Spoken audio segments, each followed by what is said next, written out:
ఇవాళ నిజామాబాద్ ఎంపీ ధర్మపురి అరవింద్ గారు మా ముఖ్యమంత్రి ప్రియతమ నాయకుడు రేవంత్ రెడ్డి గారిపై మాట్లాడినటువంటి వ్యాఖ్యలను మేము తీవ్రంగా ఖండిస్తూ ఉన్నాం. నేను అడుగుతా ఉన్నాను అరవింద్ గారిని, ఈ నిజామాబాద్ జిల్లాకు 12 సంవత్సరాలకు బీజేపీలో కేంద్ర ప్రభుత్వం ఉన్నటువంటి బీజేపీ పార్టీ నిజామాబాద్కు ఏమి ఇచ్చిందో చెప్పాలా? మరి అంటే మేమంటున్నాం గాడిది గుడ్డి ఇచ్చింది, ఏమి ఇవ్వలేదని చెప్పి అంటా ఉన్నాం. ఎందుకంటే ఎన్నికల్లో వాగ్దానాలు చేశారు బీజేపీ వాళ్ళు, స్మార్ట్ సిటీ ఇస్తాం నిజామాబాద్కి అని చెప్పారు. ఇవాళ కరీంనగర్ మనకంటే లేటుగా కార్పొరేషన్ అయినప్పటికీ, ఇంకా చిన్న సిటీ విస్తీర్ణంలో చిన్న సిటీ అయినప్పటికీ, జనాభాలో కూడా తక్కువ ఉన్నప్పటికీ కరీంనగర్ స్మార్ట్ సిటీ అయింది. మరి నిజామాబాద్ ఎందుకు కాలేదు అరవింద్? అదేవిధంగా మరి నిజామాబాద్లో ఉన్నటువంటి సెజ్, అప్పుడు కాంగ్రెస్ టైంలో 200 ఎకరాలు లక్కంపల్లిలో సెజ్ ఇస్తే 12 సంవత్సరాల్లో ఒక్క చిన్న ఇండస్ట్రీ కూడా రాలేదు. మరి అంటే మరి నువ్వేం చేస్తున్నట్టు? నిజామాబాద్ నువ్వేం చేసినావు గత 7 ఏళ్లలో? ఇవాళ పసుపు బోర్డు ప్రామిస్ చేసిండ్రు, బోర్డు ఇచ్చారు కానీ దానికి ఒక చెక్క బోర్డు తొలగించేసి మరి దాంట్లో ఒక సెక్రటరీ తప్పితే ఇంకేం లేదు. అక్కడ కార్యవర్గము లేదు, దానికి ఒక బడ్జెట్ లేదు, దానికి ఒక రూపకల్పన లేదు. ఇవాళ దానివల్ల రైతులకు ఏం పసుపు రైతులకు ఉపయోగం జరగట్లేదు. మరి మీ వైఫల్యాలను కప్పుచ్చుకోవడానికి కాంగ్రెస్ పార్టీని విమర్శించడం అనేది సగదు కాదు. ఇవాళ 2.5 ఏళ్ల కాంగ్రెస్ పార్టీ ప్రభుత్వంలో రేవంత్ రెడ్డి గారి నాయకత్వంలో జిల్లాకు ఒక ఇంజనీరింగ్ కళాశాల వచ్చింది, ఒక వ్యవసాయ కళాశాల వచ్చింది.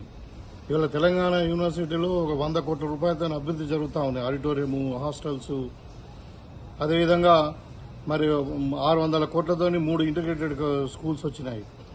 ఈ విధంగా ఇవాళ నిజామాబాద్ జిల్లా మరి వ్యవసాయంలో నంబర్ 1గా నిలిచింది ఇవాళ రాష్ట్రంలో. అదేవిధంగా ఎడ్యుకేషన్లో కూడా మరి నంబర్ 1గా నిలవబోతా ఉంది. ఇవాళ మీరు రింగ్ రోడ్డు గురించి మాట్లాడుతూ ఉన్నారు. ఇది ఎన్నికల్లో 2023లో ఇచ్చినటువంటి వాగ్దానం కాదు.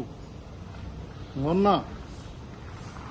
మనకు ఏదైతే నిజామాబాద్ జిల్లాకు ముఖ్యమంత్రి గారు విజిట్ చేసినప్పుడు దాంట్లో అభివృద్ధి పథకాలలో భాగంగా మేము ఉన్నటువంటి ప్రజాప్రతినిధులు, నేను, అదేవిధంగా మరి సుదర్శన్ రెడ్డి గారు, తర్వాత మహేష్ కుమార్ గౌడ్ గారు అందరం కలిసి మనకు రింగ్ రోడ్ ఇవ్వాలని చెప్పి ఒక ప్రపోజల్ ఇచ్చినప్పుడు ఆయన సానుకూలంగా స్పందించడం జరిగింది. ఇవాళ కూడా ఇంకా ఇవ్వము అని ఎక్కడ చెప్పలేదు. దానికే మీరు తొందరపడిపోయి ఏదేదో మాట్లాడుతూ ఉన్నారు. నేను అడిగిన దానికి మీరు సమాధానం చెప్పాలా? 12 సంవత్సరాల నుండి తెలంగాణకు బీజేపీ చేసిందేం లేదు. ఇవాళ వ్యవసాయ రంగంలోనే కాదు, విద్యారంగంలో కూడా నంబర్ 1గా మన జిల్లా మరి తీర్చిదిద్దుతా ఉన్నాము. ఇవాళ మహేష్ కుమార్ గౌడ్ గురించి మాట్లాడుతూ ఉన్నారు మీరు. ఒక బీసీ బిడ్డకు నిజామాబాద్ జిల్లాకే 2 సార్లు, ఒకసారి డి శ్రీనివాస్ గారికి 2 పర్యాయాలు, మరి ఇవాళ 3వసారి మరి మహేష్ కుమార్ గౌడ్ గారికి రాష్ట్ర నాయకత్వం అప్పచెప్పినటువంటి ఘనత కాంగ్రెస్ పార్టీది. మరి మీరేమైనా చేసినా? ఎప్పుడైనా మీరు బీసీలకు నాయకత్వం ఇచ్చిరా? ఇస్తే ఆ ఉన్న బండి సంజయ్ గారిని తీసేసి ఇవాళ ఓసీలకు రాష్ట్ర నాయకత్వం అప్పచెప్పినటువంటి మీరు ఇవాళ మహేష్ కుమార్ గౌడ్ గురించి మాట్లాడడం అన్నది కరెక్ట్ కాదు.